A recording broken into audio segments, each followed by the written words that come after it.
Nestled among the steep slopes of the Strzelecki Ranges is Mount Worth State Park. It's high rainfall country where the mist settles in the valleys and rises slowly through the morning. 2 hours southeast of Melbourne, it feels like a world away. Travelling down the narrow winding road, finding the park is part of the adventure. Even the locals occasionally get lost. Once here, there's plenty to discover, but it hasn't always been this way. In the late 1800s, the giant trees were felled to provide timber for the housing boom in marvellous Melbourne. Before Europeans, it was a land of massive mountain ash, deep gullies, fern-lined creeks and ancient tree ferns. A confusing tangle of old fallen trees and dense forest made it difficult country to navigate for those unfamiliar with it. For First Nations people, it was considered excellent country. For those Europeans who tried to clear the timber and establish farms to feed their families, it was nicknamed the Heartbreak Hills. One of the families who lived where the picnic area is today is the Hurst family. Les was the youngest of 5 children. He has fond memories of that time. My name is Les Hurst. This is where I grew up as a very young boy, and this is the very site where my father started a sawmill. As far as I know, our farm was around about 400 acres, and it became a big part of what is called Mount Worth State Park. Where we're standing now is right where Dad built the sawmill. They ended up down on the little flat bit there. There was a giant heap of sawdust that, underneath the saw bench had to be cleaned out every day. Over here was a big heap of bark where the logs were barked. Farm life, when we came here, we milked 20 odd cows by hand.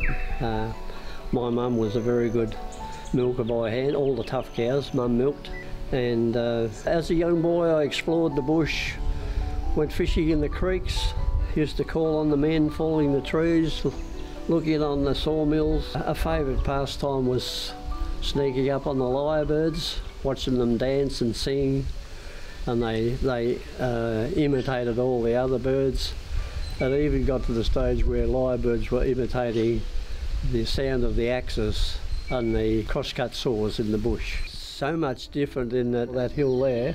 Our cows used to run on that, very steep, but there was not a tree on that hill there. There was trees around the creek and around the boundaries, but the hill itself, not one tree.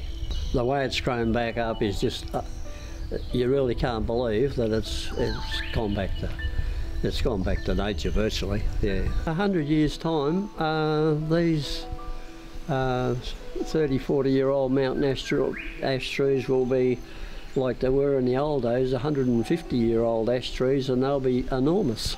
But that'll be 100 years, 150 years, and it'll be just amazing. You and I won't see it, but it will be amazing. By the late 1960s, the land was considered marginal for farming. Locals were looking for opportunities to sell their land to the Australian paper mills for plantations. It was then that a retired dairy farmer, Jack Brooks, and his wife Nancy took up the fight to establish Mount Worth State Park. They both loved the natural world and saw the value of preserving areas of natural bushland for people to enjoy and experience. From the early 1970s, Jack lobbied tirelessly for the establishment of a park. It took years of frustrating setbacks before the first section of the park was proclaimed in 1978. As more farmers willingly came forward to sell their land, the park reached its current size of more than 1,000 hectares in 1984. But that was only the start.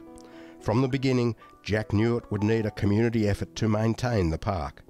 He established a group of dedicated volunteers to help lay out more than 12 kilometres of walking tracks so people could have access to the beauties of the park. This group became known as the Friends of Mount Worth State Park.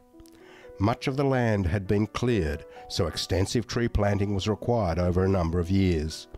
Walking through the park today, it's hard to imagine that it was once bare hills. While we can never regain what was lost, it's a testament to what a community can achieve when we see the forest regenerating and biodiversity returning.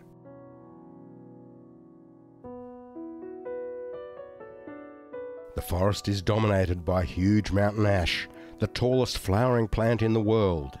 The bush builds below them in layers, with the blackwood and silver wattle next, then the red berries of prickly currant bush, which are a favourite with children. White elderberry appears in summer, and of course there are ferns everywhere. The work of the Friends group continues to this day. Without their efforts, the tracks would quickly become overgrown and impassable. Fallen trees need removing, bridges need repairing. People volunteer their time so others can enjoy the peace that comes from being in nature. Mount Worth has become a special place for many people who return again and again. I'm Merrin Butler, and I'm the current president of the Friends of Mount Worth. I've been coming to this park for more than 35 years, and I get great pleasure from the many and varied moons and the many different things that you see. It never ceases to surprise me. Every time I come, I see something different and I learn a bit more about this beautiful environment. I'm Yanni Cornthwaite. I'm the contact ranger for Mount Worth State Park. What I love about the park actually has a lot of emotional value. Many years back, I actually grew up around the corner on my parents' farm, and we used to come here quite frequently for bushwalks. We joined in with the L&B Landcare group as well as the Friends group in activities. So this was a special place to me growing up, and this park really instilled in me the joy and appreciation of exploring the natural environment, looking after our natural environment and the forests here. So applied for a role in Traralgon, not far from here, to be part of the local parks team that looks after Mount Worth State Park. And I was really excited because it also meant I felt like I was moving back home. So moving back to the areas that I grew up with as a child and the areas that really inspired me to want to look after the natural environment. Yeah, I felt like I was returning home, essentially.